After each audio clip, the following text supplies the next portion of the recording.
ನನಗೊಂದು ಅವಕಾಶ ಕೊಡಿ. ನಾನು ಮಂತ್ರಿ ಸ್ಥಾನಕ್ಕೆಲ್ಲ, ನನ್ನ ಶಾಸಕ ಸ್ಥಾನಕ್ಕೂ ನಾನು ತ್ಯಾಗ ಮಾಡ್ತೀನಿ. ಬನ್ನಿ ಅಖಾಡದಲ್ಲಿ ಹೋಗೋಣ ಅಂತ.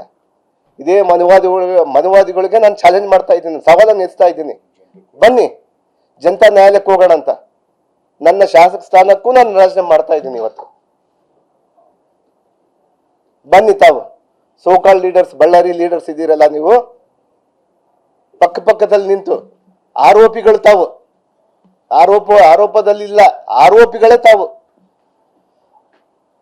ತಮ್ಮ ತಂದೆ ಸೈನನ್ನು ಕೂಡ ಫೋರ್ಜರಿ ಮಾಡಿದ್ದಂಥವ್ರು. ಸದನದಲ್ಲಿ ಎಷ್ಟು ಜನದ ಮೇಲೆ ನಿಮ್ಮ ಮೇಲೆ 420 ಕೇಸ್ಗಳಿದ್ದಾವೆ. ನಮ್ಮ ಬಳ್ಳಾರಿ ಜಿಲ್ಲೆಯ ಸಲುವಾಗಿ ಇವತ್ತು ಸೋಕಾಲ್ ಲೀಡರ್ಸ್ ಆಗಿರುವಂತ ಇವತ್ತು ಬಿಜೆಪಿ ನಾಯಕರಿಗೆ ನಾನು ಸವಾಲನ್ನು ಎಸ್ತಾ ಇದ್ದೀನಿ. ಬನ್ನಿ ಸ್ವಾಮಿ, ಜನತಾ ನ್ಯಾಯಾಲಯಕ್ಕೆ ಹೋಗೋಣ. ಬನ್ನಿ, ನಾನು ಇವತ್ತು ರಾಜೀನಾಮೆ ಮಾಡಿ ಬರ್ತೀನಿ. ನಾನು ನಿನಗೆ ತಾಕತ್ತಿದ್ರೆ ನಮ್ಮ ಪಕ್ಷವನ್ನು ಎದುರಿಸ್ಲಿ, ನೋಡ್ತೀವಿ ನಾವು. ನಮ್ಮ ಕಾಂಗ್ರೆಸ್ ಪಕ್ಷವನ್ನು ಪಾತ್ರ ಮಾಡ್ಕೊಂಡು ಬರ್ತಾ ಇದ್ರಲ್ಲ ಸ್ವಾಮಿ. ನಮ್ಮ ಮುಗ್ಧ ಜನರು ಯಾರು ಕೂಡ ಮುಗ್ಧರಿಲ್ಲ. ತಮ್ಮ ಗೊಡ್ಡು ಬೆದರಿಕೆಗೆ ಯಾರು ಬೆದರೋದಿಲ್ಲ. ಇವತ್ತೇನು ಇನ್ನೊಂದು ಕೇಸ್ ಮಾಡ್ಬೋದು ನನ್ನ ಮೇಲೆ, ಇಡಿ ಸಿಬಿಐ ಮತ್ತೆ ಬಿಡ್ಬೋದು ಅವರು. ಎದುರಲ್ಲ ಸ್ವಾಮಿ. ನನ್ನಂತ ನಾಗೇಂದ್ರಗಳು ಲಕ್ಷ ಜನ ಇದ್ದಾರೆ ನಮ್ಮ ಬಳ್ಳಾರಿಯಲ್ಲಿ. ಬನ್ನಿ ನೋಡೋಣ ಅಂತ. ನಾನು ರಾಜೀನಾಮೆ ಮಾಡ್ತೀನಿ. ಇವತ್ತು ಜನತಾ ನ್ಯಾಯಾಲಯಕ್ಕೆ ಇಡೋಣ ಅಂತ. ನನ್ನ ತಪ್ಪಾಗಿದ್ರೆ ನಾನು ಸೋಲ್ತೀನಿ. ಇವತ್ತು ನನ್ನ ನೇರ ಸವಾಲ್ ಆಗ್ತಾ ಇದ್ದೀನಿ ನಾನು.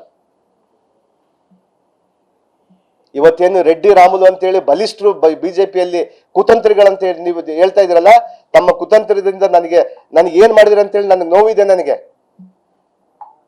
ಬನ್ನಿ ಸ್ವಾಮಿ, ನಾನು ರಾಜೀನಾಮೆ ಮಾಡ್ತೀನಿ.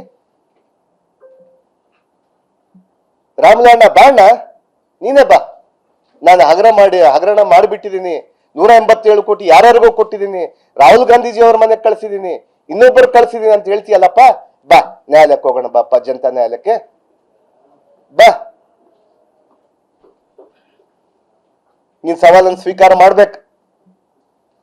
ನಾನು ನಮ್ಮ ವರಿಷ್ಠರಲ್ಲಿ ನಾನು ಮನವಿ ಮಾಡ್ಕೊಂತೀನಿ. ನಾನು ಒಂದು ಸುಳ್ಳನ್ನು ಹೇಳಿ ತಮ್ಮ ಬೇಳೆ ಬೇಯಿಸ್ಕೊಳ್ಳಿಕ್ಕೆ ಬಳ್ಳಾರಿ ಜನರ ಮುಗ್ಧ ಜನರನ್ನ, ಬಳ್ಳಾರಿಯಲ್ಲಿ ಈಗಾಗಲೇ ಕೂಡ ತಾವು ರಿಜೆಕ್ಟ್ ಪೀಸ್ಗಳು, ಚಲಾವಣೆ ಇಲ್ಲದ ನಾಣ್ಯಗಳು ತಾವು ಅದನ್ನ ಮನದಲ್ಲಿ ಇಟ್ಕೊಂಡು ಇವತ್ತು ನನ್ನ ಮೇಲೆ ವಿನಾಕಾರಣ ಮಾಡ್ತಾ ಇದ್ದಾರೆ ಸ್ವಾಮಿ. ನನಗೊಂದು ನ್ಯಾಯ, ನಿಮಗೊಂದು ನ್ಯಾಯನಾ? ಒಂದು ಬಾರಿ ಅಲ್ಲ, 2 ಬಾರಿ ಚೀಮಾರಿ ಹಾಕಿದ್ದಾರೆ ನಿಮಗೆ ಗೊತ್ತಾ? ಬನ್ನಿ ಸ್ವಾಮಿ, ತಾವು ಬನ್ನಿ. ಪಕ್ಕದಲ್ಲಿ ಯಾರ್ಯಾರಿಗೋ ನಿಂತು ಚೀಟಿಗಳು ಕೊಡೋದಲ್ಲ. ಇದನ್ನ ಹೇಳಿ, ಅದನ್ನ ಹೇಳಿ, ಇಲ್ಲಿ ಫಲದನ್ನ ಹೇಳಿ ಅಂತೇಳಿ.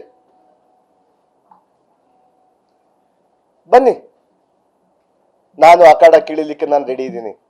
ನಮ್ಮ ವರಿಷ್ಠರಲ್ಲಿ ನಾನು ಮನವಿ ಮಾಡ್ಕೊಂತ ಇದ್ದೀನಿ. ನಾನು ಈ ದೇಶದಲ್ಲಿ ಜನತಾ ನ್ಯಾಯಾಲಯಕ್ಕಿಂತ ಯಾವ ನ್ಯಾಯಾಲಯ ಕೂಡ ದೊಡ್ಡದಲ್ಲ. ನನಗೆ ಮುಕ್ತ ಕಂಠದಲ್ಲಿ ನಾನು ಹೇಳ್ತೀನಿ, ನ್ಯಾಯಾಲಯದಲ್ಲಿ ನನಗೆ ಜಯ ಸಿಗುತ್ತಂತೇಳಿ ಹೇಳ್ತಾ ಇದ್ದೀನಿ ನಾನು.